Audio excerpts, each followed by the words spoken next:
Friends, we are passing through a very interesting phase. On one side, we have the war clouds hanging on the world, and on the other side, we have the human beings still spreading and struggling with epidemics like corona. Question which comes is, what brings this stage to the mankind? Can human beings help in resolving these issues, or are we the instrument of creating these issues? This is an important issue which we all need to understand and discuss. The important point to understand is this creation in which we all exist is created with a purpose, and every living, non-living has an objective, has a goal, has a purpose. If we understand that, life is happier. If we live according to that, it is joyful. But if we understand and don't live according to the rules of existence, it will create trouble. And if we don't even understand and still live in a very wanton way, the situation will be what exists today: the war clouds, the disasters, and epidemics all around us. Therefore, the important point to understand it: first, are we responsible? Second, can we control it? The answer to the first part is yes, human beings are partly responsible. Why? Because human beings are created with very unique powers to think, to understand, and to create the world of their own dreams in their own image, the way they think it is right. And if we go into the history, according to Indian philosophy, there are phases like Satyug, Treta, Dwapar, and now Kali Yuga.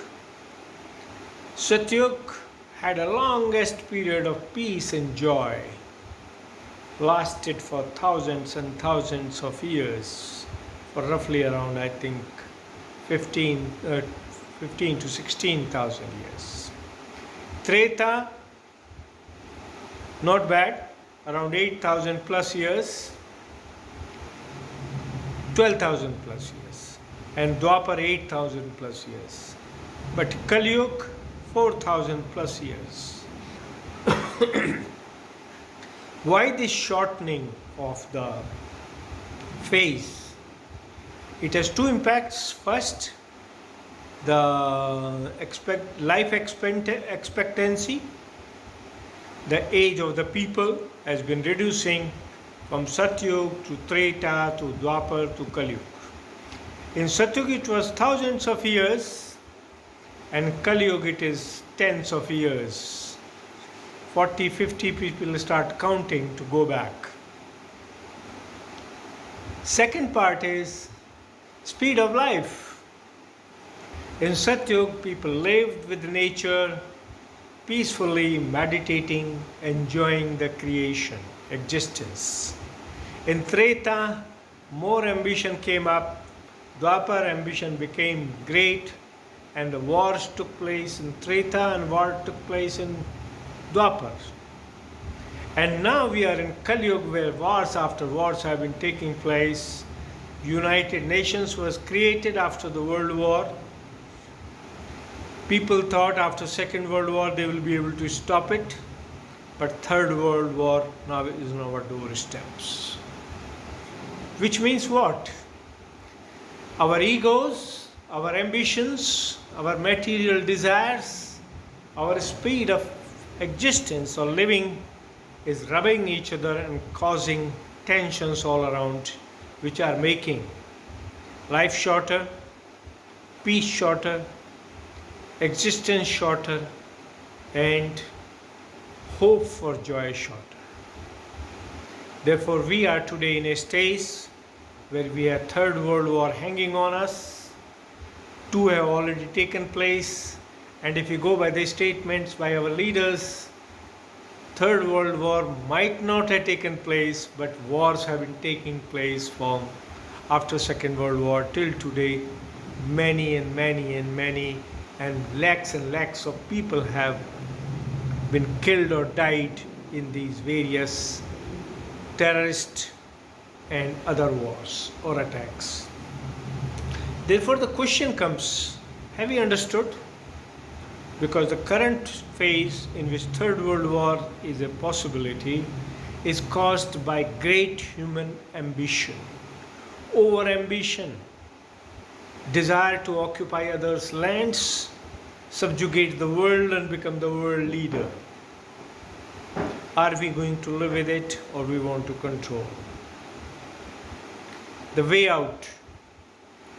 India had produced in the past religious teachers, the preachers, the gurus who spread Buddhism to the countries who are now about to wage the Third World War, have taught lessons in coexistence from the beginning of the humanity or the mankind.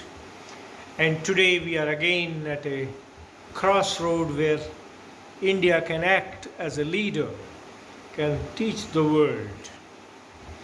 Silver line is yoga, one of the methods of meditation, has already been accepted internationally, and 21st June is celebrated as a World Yoga Day. If world has accepted this, this means world can be brought to a point where we together can make everybody understand that by meditating, by following the path of nature, by following the rules of coexistence, we can bring peace in the world, and there is no need to fight unnecessarily. There is no need of a world war. This requires a great working by the all Indians in particular, but human beings in general. We recently conducted a study to find out the impact of Sahaj Yoga meditation on human personality elements.